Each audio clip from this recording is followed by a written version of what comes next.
எவரும் சொல்லாமலே பூக்களும் வாசம் வீசுது.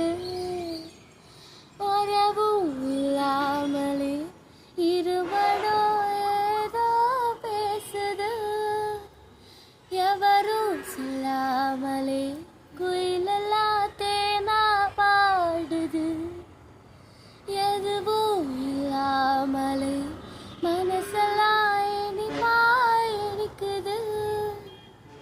ஓட நீரோட இந்த உலகம் அது போல ஓடும், அது ஓடும் இந்த நாளும் அது போல நிலையா இல்லாது நினைவில் வரும் நிறங்களே தென்றல் வந்து தீண்டும் போது என்ன வண்ணமோ மனசுல திங்கள் வந்து காயும் போது என்ன